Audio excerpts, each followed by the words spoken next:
high in the sky, above the clouds, over the ocean, is the peaceful kingdom of Puff Top.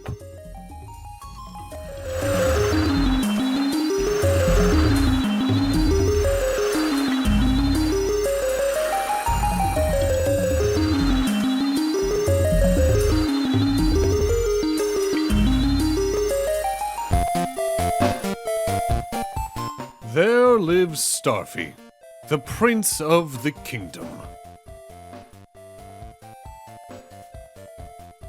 However, he's known for being rather clumsy at times.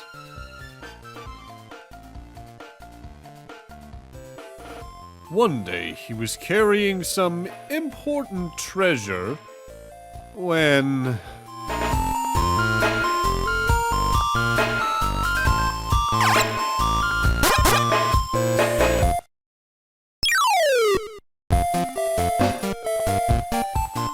he accidentally dropped it. And then...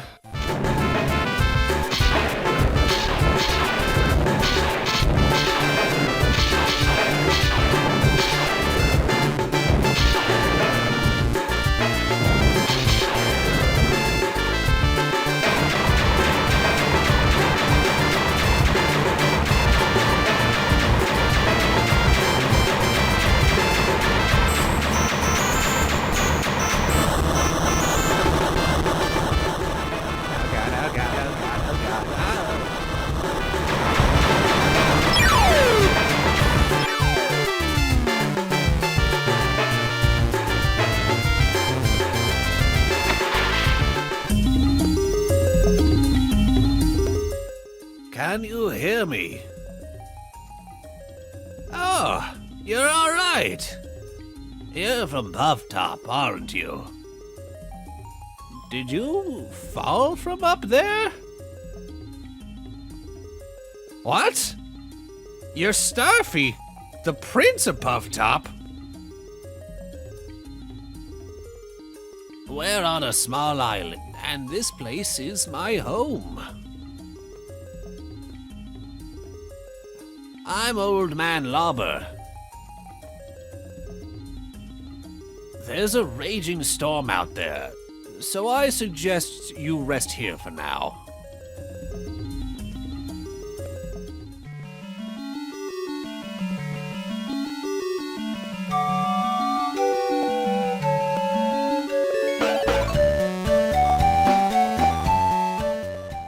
Well, isn't this adorable and marketable? Hello everyone and welcome to Let's Play the legendary Starfy, otherwise known as Densetsu no Starfy. This is a Japan-only GBA game. This is a fan translation done by Megahog 2015 over on romhacking.net. Let's get into it and start a new file. That file on the left is essentially just a very small test file I did to make sure I wanted to actually do this. Well, that was quite the storm. I've lived long, young'un. That's the first time I've seen a storm so great. It was so harsh that it even caused you to fall down from Puff Top. Overall, it seems that Puff Top is in some sort of trouble. You must return there at once, or so I would like to say. Lately, the seas have become full of dangerous creatures. You don't seem too strong, so what should we do? I know, my friend Herman has always been a wise one. Go and search for him. You can even get used to moving about while you look.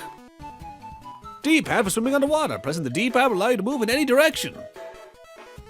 The signs set up along the way should help you get the hang of things. Alrighty then, set off and look for Herman. Get ready for dialogue, this game has a lot of it. Lobber's Cave, Starfy's adventure begins. Start by practicing some of his moves. So Starfy, mechanically, I would say is similar to Kirby, but somehow even more beginner-friendly than some of those games, because while in Kirby you can fly, in this you're underwater for a lot of it. And you can move in any of the 8 cardinal directions while you're underwater. You can hold the A button to dash, and you can even push blocks while doing so, allowing you to access some things like these here. These are star pearls.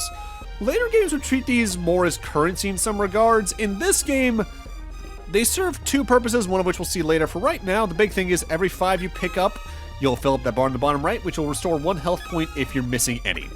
But also you can hold up and press A to jump out of the water, and while you're in midair, you can even hold the A button to do a little bit of a hover. It's pretty good for horizontal momentum, not great for vertical stuff because you fall at a pretty decent click, all things considered still. But still, every little bit helps when you're over a bottomless death pit, I suppose. Well, it looks like you're getting the hang of things. On land, you can use the D-pad to walk around. Have you seen any star pearls around? Those are pearls. When you collect 5 of them, 1 life point is restored. Now go into that door across the way. Remember to keep an eye out for Herman over there. And if you see a floating barrel, you can push it with your turbo swim. Go along now. A lot of your time in this game, in fact any of these games for the most part, you're going to be holding the A button while you're swimming just to get some extra speed, but you can also hold the B button while you're walking on the ground to run forward. This does lead to some awkward instances if you're transferring quickly between water and land where your speed just kind of goes up and down, but it works for the most part. Hey, wait a second. Please, listen. I need some help. Won't you hear me out? My house has gone missing, so I'm in a bit of a jam. I've been using this thing instead, but it's not my style at all. Please search around here for my house. Something to note though, whenever you can push items in the game, this doesn't apply as much in cases like the barrels, but whenever you find blocks like this you can only push them, I believe, up to 2 tiles away from their starting position. You found a kettle. It's a bit drab. Starfy takes the kettle with him. Well, it's a start at least. Let's see if this is his house.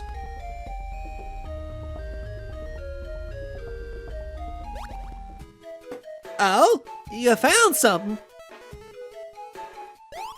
That's awesome. Oh, isn't that a kettle? That's not it. My home is way cooler looking than that. Perhaps it drifted a little further away from here. I know. Take this key. If you take it to a door with the keyhole, you can open it up. I hope you're good at jumping, otherwise you might have some trouble on the other side. Don't forget you can use the D-pad in the middle of a jump to change your direction. Starfy received a key. One of the few times you actually need to use this on a keyhole outright in this particular entry. Every door can be entered by pressing up, by the way. For the most part, it's pretty secondhand nature at this point in gaming, though. Mind you, again, this is sort of meant for a younger audience. Nice to meet you, Starfy. Because of that terrible storm, you fell down into the ocean. Oh, poor thing. During your adventure, I can save your progress for you. Just touch my shell, and your game will be saved. Then, no matter what happens, you can restart from the last shell you visited. I have friends all over, so keep an eye out for shells that look like mine. Oh, and if you want to quit playing when you're not near a save point, just press the start button, and while the game is paused, turn off the power. This game's save system is super welcoming because I believe every single shell counts as a save point and you can just turn the game off and start from there again. I think because I seldom turn the game off. I usually finish this in 1 to 2 sessions anyway. I usually stop between stages. You don't need to grab every star pearl along the way you see, by the way. You can leave some alone, no problem. In fact, in some cases you might want to save them for later for health recovery. I'm just grabbing as many as I can just to get me towards that end goal eventually. You found a tusk shell. It's quite stylish, though a little slender. Starfy takes the tusk shell with him. Alright, this might be Herman's shell. Let's go see him again. Thankfully, he's right next door.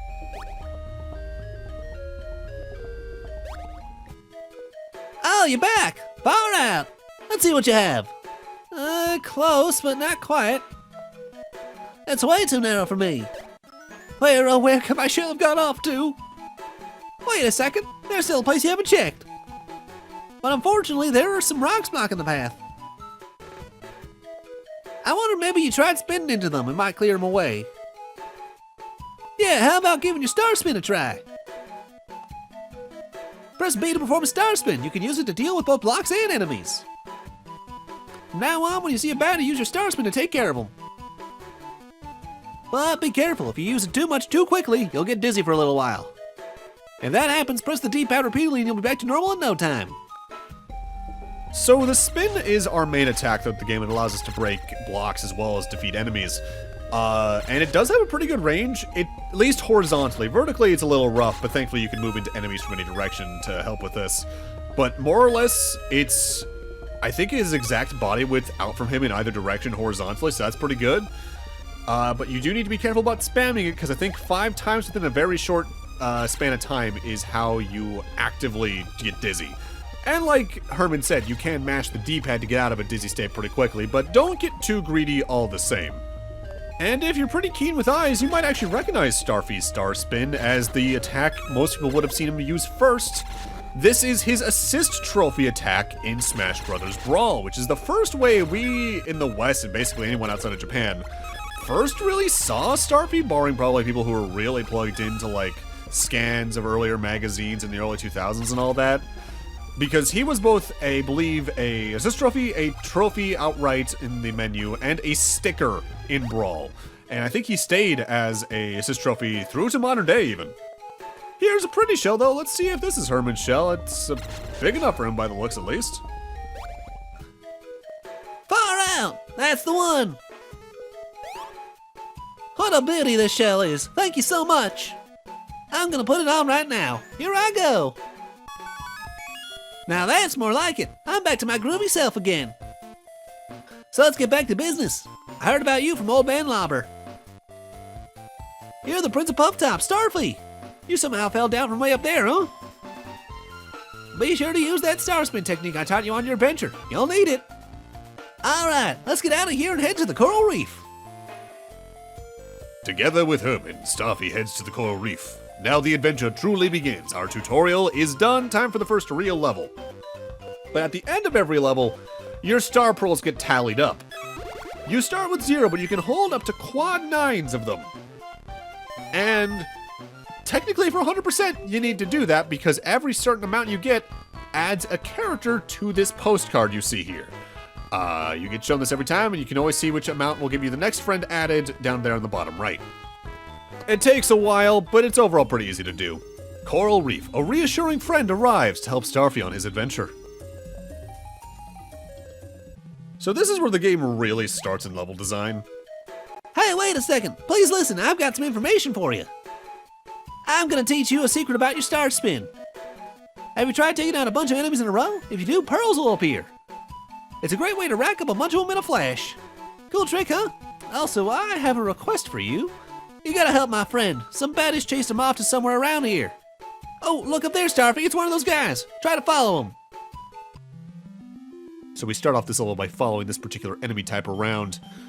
So what Herman meant by that is, if you combo enemies in a row with your star spin, they slowly start giving you pearls. I think you get nothing for the first 2, then numbers 3 and 4 give you 1 pearl, but then the 5th enemy beyond will each spawn a big pearl worth 5.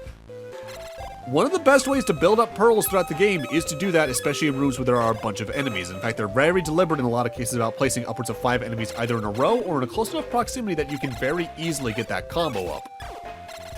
It's also a good way to get some health back before boss fights, as they will usually put enough enemies in a row there to help ensure you can do that.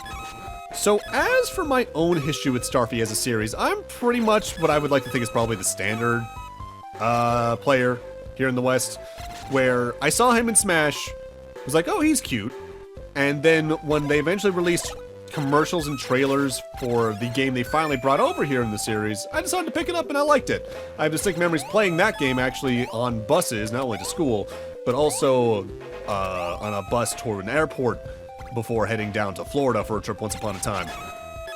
That was actually the 5th entry in the series, confusingly here in the West, also titled The Legendary Starfy, which means I'm actually not sure how I'm gonna title this LP. This might be Densetsu no Starfy, might be Legendary Starfy. I don't know yet. I'll figure that out when I get to uploading it. Also, as I like to do for games of this type where the fan translation is how I'm playing it, down in the description below for every single one of these videos on top of the playlist itself, there is a link for you to pick up the fan translation patch so you can play it yourself if you want to.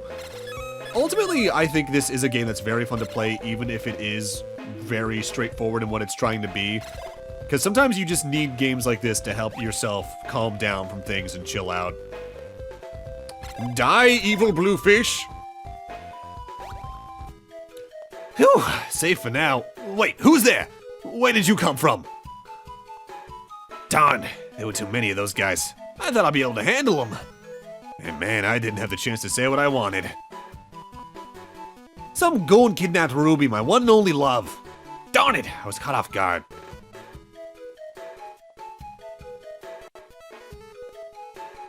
Oh, Ruby, today you're looking as pretty as ever.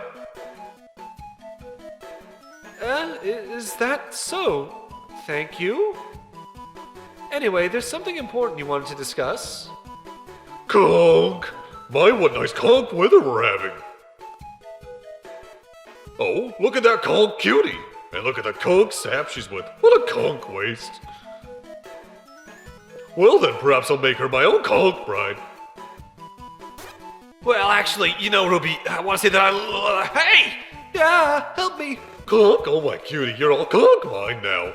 No need to conch worry. Hey, come back here! What are you doing with Ruby? Give him back! Hey, that guy looks tasty. I guess I'll be eating some clam tonight. Sounds delicious. Alright then, let's get him. Stop it! Leave me alone! I have to go save my precious Ruby!